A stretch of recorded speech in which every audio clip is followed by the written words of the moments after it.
everybody, the Lawn Gnome is here, and I am doing something truly special, and I'm so excited to finally getting around to this. I am doing a tag, but I haven't been tagged by anybody. You want to know why?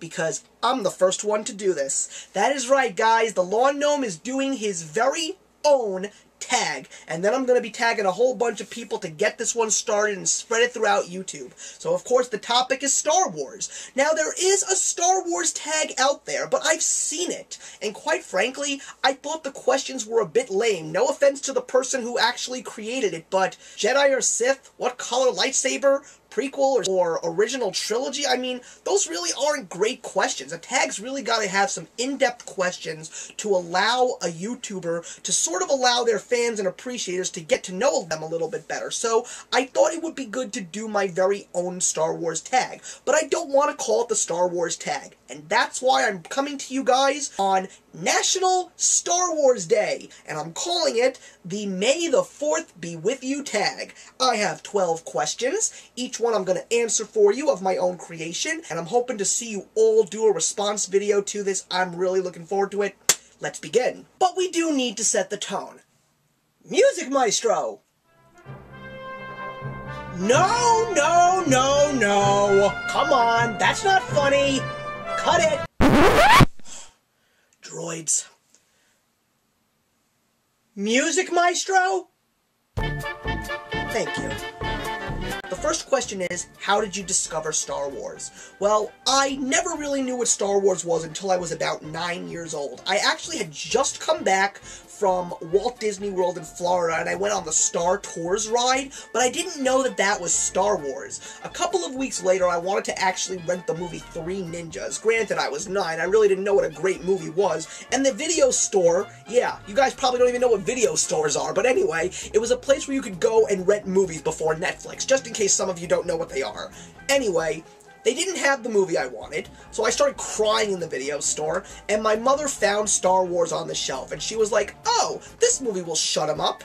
And she regrets the day she ever gave it to me because I absolutely adore Star Wars now. I got into a very crazy Star Wars obsessed phase when I was in my teens, but now I don't think I am as big of a Star Wars fan as I used to be, but I still love those movies, and they're the only movies that I will go to for midnight premieres. So that's how my Star Wars experience began. Question number 2 is, what was the first Star Wars film that you ever saw in theaters? Believe it or not, it was the original trilogy. I'm not that old, I wasn't alive in 1977, but in 1997, Star Wars The Special Edition Trilogy was released in theaters for a limited amount of time.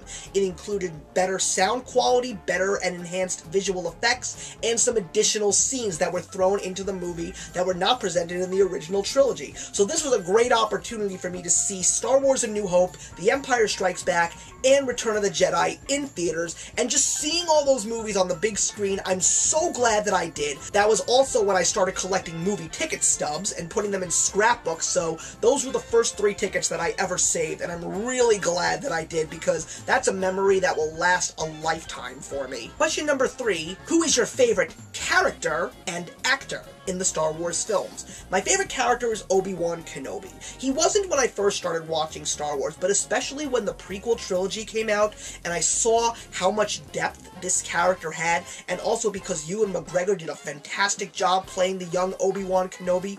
Even in the animated series like Clone Wars, you really saw so many levels and dimensions to Obi-Wan, and that's why I like him so much. There's so many layers to this one character. He's a Jedi, but he's sympathetic, he cares, he has a heart inside of him, he doesn't necessarily always follow the rules. I really appreciated that about him, and after you see the prequel trilogy, when you see Obi-Wan in the original Star Wars film, you see a lot of that come out thanks to that portrayal of Ewan McGregor in his younger years. But my favorite actor is not Ewan McGregor, it's Mark Hamill. Maybe it's because of the fact that I'm partial that he's the Joker in the Batman animated series, but I love Luke Skywalker. He is just that innocent character that grows to be this phenomenal presence in the Star Wars universe, and I'm so excited to see what his character will be in Star Wars Episodes 7, 8, and 9 when they finally get released. Question number 4 is, what is your favorite lightsaber battle in the Star Wars films?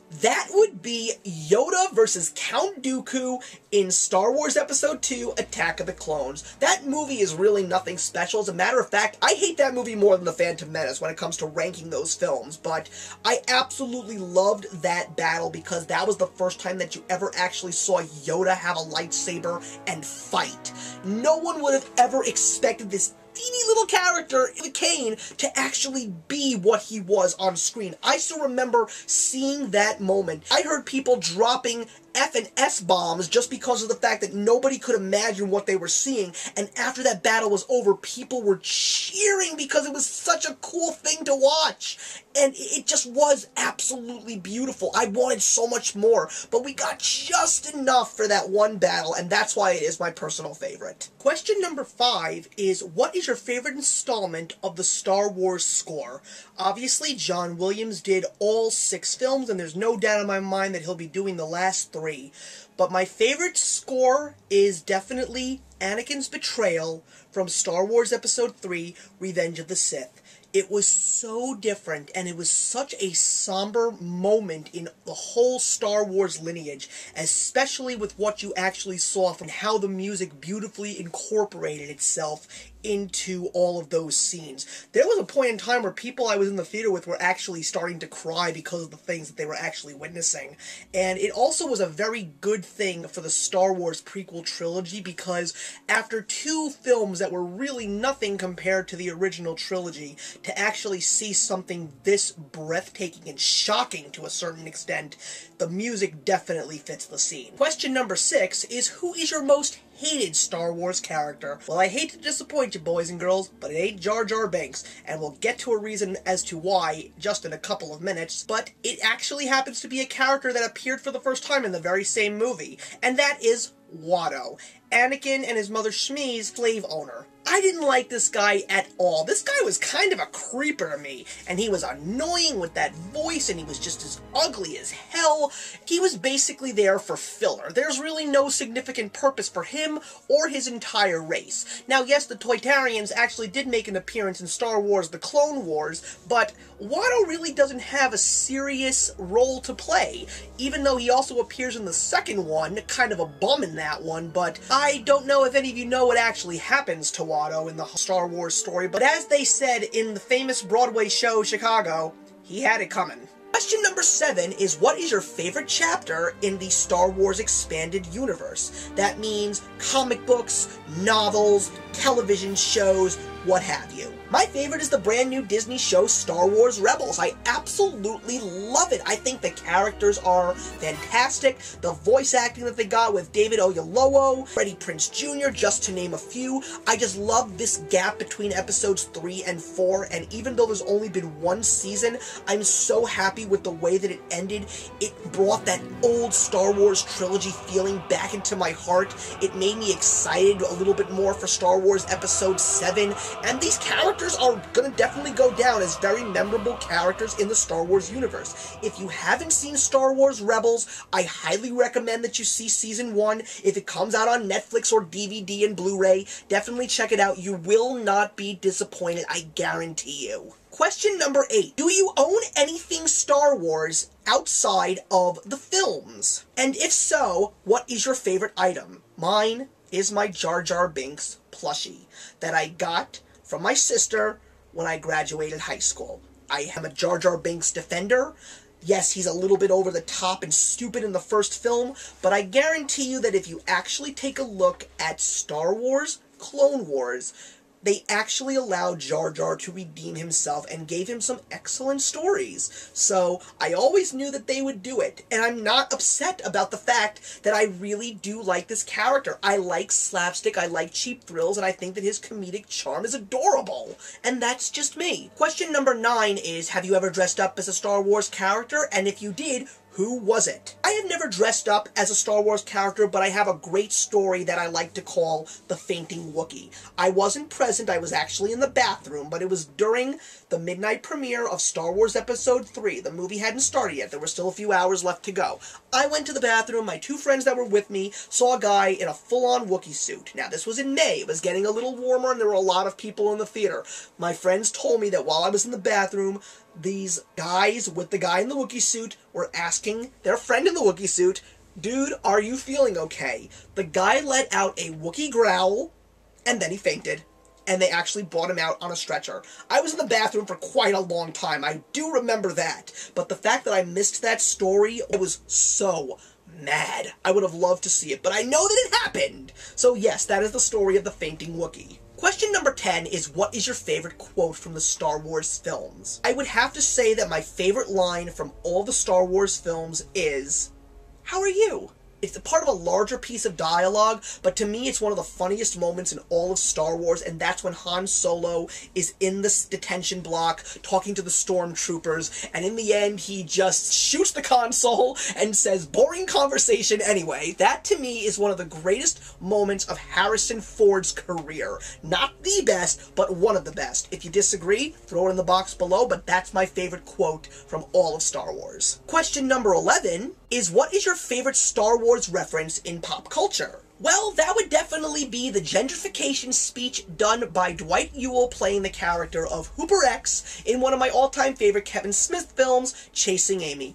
I don't want to give it all away, but I highly suggest that you look for the Chasing Amy gentrification speech on YouTube. I'm sure it is there. It will definitely open up your mind and make you look at Star Wars in a whole new light if you've never seen Kevin Smith movies like Clerks or Mallrats, etc. But it definitely is one of the most hilarious pieces of Star Wars knowledge that I have ever seen, and I can quote it word for word. That's how much I love it. And the final question is, with the new trilogy coming out, who would you love to see as a Jedi or a Sith Lord? I want to see Colin Firth. After seeing Kingsman, I think a lot of people would agree with me. He's got that British charm that Sir Alec Guinness and Ewan McGregor had in those films, even Liam Neeson. I just think that Colin Firth as a Jedi or a Sith Lord or even an Imperial officer would be absolutely perfect. I think that he needs to be in more of these blockbuster films because I really feel he has the chops. Even though he's also an excellent dramatic actor, he's the guy I would love to see in a Star Wars film. So that's it, guys. That is my May the 4th be with you tag, and now it's time to tag some people. And I have got a total of 12 people to tag, so please listen carefully for your name. I am going to be tagging Teen of Little Hollow, Brian Lomax, Captain Vitus Show, Ryan Jacob, ATZ Reviews, Cinema Darling, Ramster, Multiplex, Roll Credits, A Few Mixed Reviews, Nerd Girl Forever, Nix and Nax, and any other Star Wars fan out there that wants to do this tag. I hope you all do it because I had fun writing it, and I'm looking forward to seeing you guys in the next one. Actions speak louder than words, and May the 4th be with you.